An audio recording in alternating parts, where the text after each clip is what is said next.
ವಿಶ್ವದ stock market ಈ ಲೆವೆಲ್ದಿಂದನೂ ಬಹಳ ಕುಸಿಬೋದಂತ ವಿಶ್ವದ ಅತಿ ದೊಡ್ಡ ಬ್ಯಾಂಕ್ ಆದ JP Morgan CEO ಅವರ ಜೆಮಿ ಡೆಮನ್ ಅವರ ಹೇಳಿಕೆಯನ್ನ ಕೊಟ್ಟಾರ.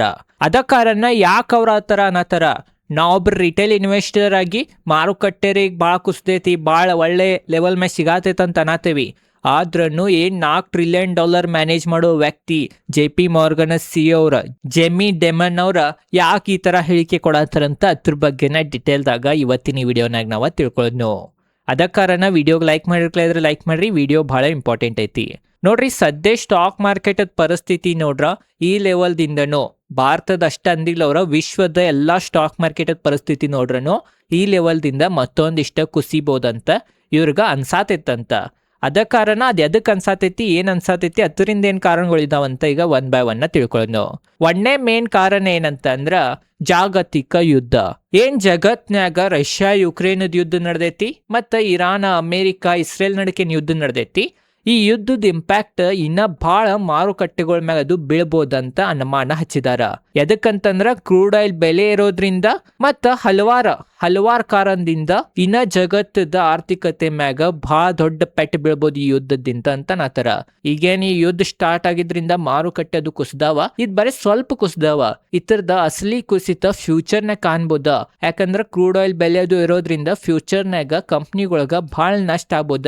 ಅದ್ರಿಂದ ವಿಶ್ವದ ಸ್ಟಾಕ್ ಮಾರ್ಕೆಟ್ ಇನ್ನೊಂದಿಷ್ಟನ್ನು ಕುಸಿಬೋದಂತ ಇವರ ಅನುಮಾನವನ್ನ ಹಚ್ಚಿದಾರ.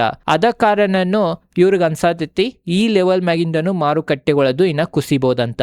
ಅತ್ರಾಗನು ಮತ್ತೊಂದೇನ್ ಹೇಳಿಕೆ ಕೊಟ್ಟಾರಂತ ಅಂದ್ರ ಅವ್ರ ಈ ಲೆವೆಲ್ ಮ್ಯಾಗ ಹಣವನ್ನ ಹೂಡಿಕೆ ಮಾಡಂಗಿಲ್ಲ ಅಂತ ಹೇಳಿಕೆ ಕೊಟ್ಟಾರ. ಅವ್ರ ಕಡೆ ಹಣ ಇದಾವ, ಈ ಲೆವೆಲ್ ಮ್ಯಾಗ ಅವ್ರ ಹೂಡಿಕೆ ಮಾಡಂಗಿಲ್ಲ ಅಂತ್ರಿ. ಇನ್ನ ಕುಸಿತ ಬರ್ಬೋದ, ಅವ ಹೂಡಿಕೆ ಮಾಡ್ತೇವಂತನು ಅವ್ರ ಹೇಳಿಕೆ ಕೊಟ್ಟಾರ. ಮತ್ತ ಎರಡನೇ ಕಾರಣ ಏನಂತಂದ್ರ ಸರ್ಕಾರದ ಭಾರಿ ಸಾಲ ಮತ್ತ ಬಡ್ಡಿ ದರ. ಸರ್ಕಾರ ಬಹಳ ಸಾಲ ಮಾಡೈತ್ರಿ ಮತ್ತ ಭಾಳ ಸ್ಪೆಂಡಿಂಗ್ ಮಾಡತೈತಿ. ಇದರಿಂದ ಇನ್ಫ್ಲೇಷನ್ ಇರೋ ಸಂಭಾವನೆನೂ ಐತಂತ ಅನುಮಾನ ಹಚ್ಚಿದಾರ. ಸರ್ಕಾರ ಮಿತಿ ಮೀರಿ ಹಣವನ್ನ ಖರ್ಚು ಮಾಡಿದಾಗ ಹಣದುಬ್ಬರ ನಿಯಂತ್ರಣದಾಗ ಇರಂಗಿಲ್ಲ ಅಂತ ಇವ್ರ ಹೇಳಿಕೆ ಕೊಟ್ಟಾರ. ಹಣದುಬ್ಬರ ಏನ್ರೆ ಕೈ ಮೀರಿತ್ತಂತಂದ್ರ ನೆಕ್ಸ್ಟ್ ರಿಸರ್ವ್ ಬ್ಯಾಂಕ್ಗಳು ಅಥವಾ US federal reserve interest rate ಅನ್ನ ಕೆಳಗ ತರಂಗಿಲ್ಲ. ಏನ್ರೆ ಇಂಟ್ರೆಸ್ಟ್ ರೇಟ್ ಕೆಳಗ್ ತರ್ಲಿಲ್ಲ ಅಂತಂದ್ರ ಈ ಬಹಳ ದೊಡ್ಡ ಹೊಡೆತ ಮಾರುಕಟ್ಟೆಗೆ ಬೀಳ್ಬೋದ, ವಿಶ್ವದ ಮಾರುಕಟ್ಟೆಗೆ ಬೀಳ್ಬೋದ. ಈ ಒಂದ್ ಕಾರಣದಿಂದನೂ ಮಾರುಕಟ್ಟೆ ಈ ಲೆವೆಲ್ ದಿಂದನೂ ಮತ್ತೊಂದಿಷ್ಟು ಕುಸಿಬೋದಂತ JP Morgan CEO ಅವರ ಹೇಳಿಕೆಯನ್ನ ಕೊಟ್ಟಾರ. ಅದ್ ನಾವು ನೋಡಿರ್ಬೋದು ನೀವು, ಯುದ್ಧದಿಂದ ಕ್ರೂಡ್ ಆಯಿಲ್ ಬೆಲೆ ಇರತೈತಿ. ಅದ ಕಾರಣ ಬಹಳ ಇನ್ಫ್ಲೇಷನ್ ಇರತೈತ್ರಿ ಈಗ ಸದ್ಯ ಪರಿಸ್ಥಿತಿ ನೋಡ್ರ ವಿಶ್ವದಾಗ. ಟೆರಿಫ್ ಆಗ್ಲಿ ಇದಾಗ್ಲಿ, ಅದ ಕಾರಣ ಇದ ತರ ಇನ್ಫ್ಲೇಷನ್ ಏರ್ಕೊಂತ ಹೋತಂದ್ರ ಇಂಟ್ರೆಸ್ಟ್ ರೇಟ್ ಕೆಳಗ್ ಬರಂಗಿಲ್ಲ. ಇಂಟ್ರೆಸ್ಟ್ ರೇಟ್ ಕೆಳಗ್ ಬರ್ಲಿಲ್ಲ ಅಂತಂದ್ರ ಕಂಪ್ನಿಗಳ ಮ್ಯಾಗ ಬಹಳ ಕೆಟ್ಟ ಪರಿಣಾಮ ಬೀಳ್ಬೋದ. ಅದ್ರಿಂದ ಡೈರೆಕ್ಟ್ ಸ್ಟಾಕ್ ಮಾರ್ಕೆಟ್ಗಳ ಮ್ಯಾಗನು ಇಫೆಕ್ಟ್ ಕಾಣ್ಬೋದಂತ ನಮಗಿಲ್ಲಿ ಎರಡನೇ ಕಾರಣದಾಗ ವಾರ್ನಿಂಗ್ ಕೊಡಾತರ JP Morgan CEO ಅಂತ ನಾವ ಅನ್ಬೋದ. ಮತ್ತ ಮೂರನೇ ಕಾರಣ ಏನಂತಂದ್ರ AI ಮತ್ತ ಟೆಕ್ ಶೇರ್ನಾಗ ಬಬಲ್ ಆಗೈತಂತ ನತರ. ಬಬಲ್ ಅನ್ನೋಕ್ಕಿಂತನೂ ಅಲ್ಲಿ ಬಹಳ ಹಣವನ್ನ ಸ್ಪೆಂಡ್ ಮಾಡತಾರಂತ ನತರ.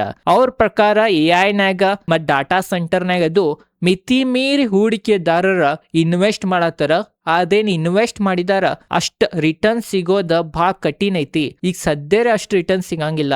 ಆ ಕಾರಣದಿಂದನೂ AI ಮತ್ತ ಟೆಕ್ ಸ್ಟಾಕ್ಗಳನ್ನಾಗ ಹೆವಿ ಸೆಲ್ಲಿಂಗ್ ಕಾಣ್ಬೋದಂತ ಅವ್ರ ಅನುಮಾನ ಹಚ್ಚಿದಾರ. ಬಹಳ ಎಕ್ಸ್ಪರ್ಟ್ಗಳು ಇದ್ರ ಬಗ್ಗೆ ಮಾತಾಡಿದಾರಿ.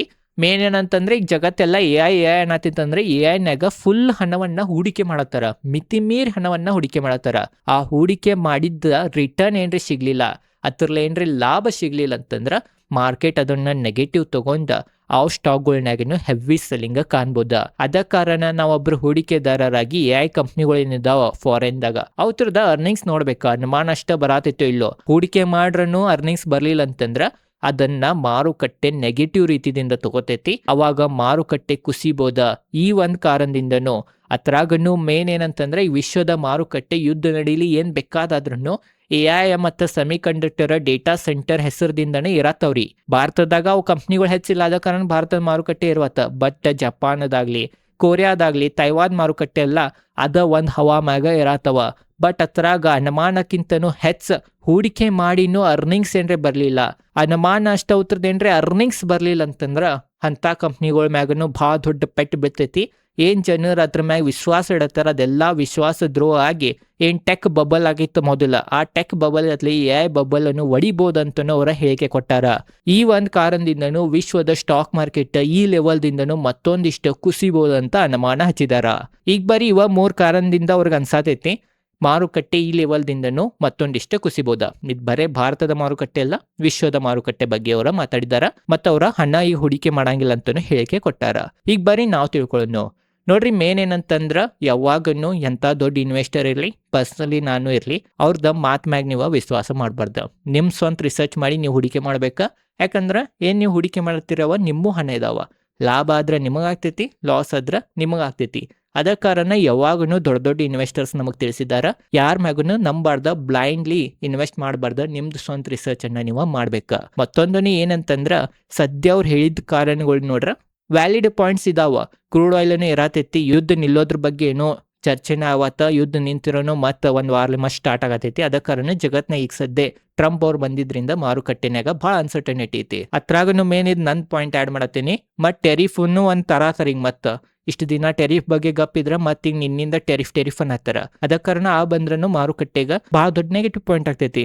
ಮತ್ತೆ US ಗೌರ್ಮೆಂಟ್ ಮಿತಿ ಮೀರಿ ಸಾಲ ಮಾಡತೈತಿ ಮತ್ತ ಬಹಳ ಸ್ಪೆಂಡಿಂಗ್ ಮಾಡತೈತಿ. ಅದರಿಂದ ಇನ್ಫ್ಲೇಷನ್ ಟೆನ್ಷನ್ ಅನ್ನು ಹೆಚ್ಚಾಗೈತಿ. ಇದು ಒಂದು ನೆಗೆಟಿವ್ ಪಾಯಿಂಟ್ ಅನ್ಬೋದು ನಾವು ಸ್ಟಾಕ್ ಮಾರ್ಕೆಟ್ ದೃಷ್ಟಿಯಿಂದ. ಇನ್ಫ್ಲೇಷನ್ ಇರೋದ್ರಿಂದ ಮಾರುಕಟ್ಟೆ ಮೇಲೆ ಯಾವ ತರ ಕೆಟ್ಟ ಪರಿಣಾಮ ಬೀಳ್ತೈತೆ ಅಂತ ಒಂದು ವಿಡಿಯೋ ಮಾಡೀನಿ, ಅದ್ರ ಲಿಂಕ್ ಡಿಸ್ಕ್ರಿಪ್ಷನ್ ಐತಿ, ಆ ವಿಡಿಯೋ ಹೋಗಿ ನೋಡ್ರಿ. ವಿಡಿಯೋ ಮುಗಿನ ಭಾಳ ಒಳ್ಳೆ ವಿಡಿಯೋ ಐತಿ, ಭಾಳ ಎಲ್ಲ ಆರ್ಥಿಕತೆ ಬಗ್ಗೆ ನೀವು ತಿಳ್ಕೊಬಹುದಾ.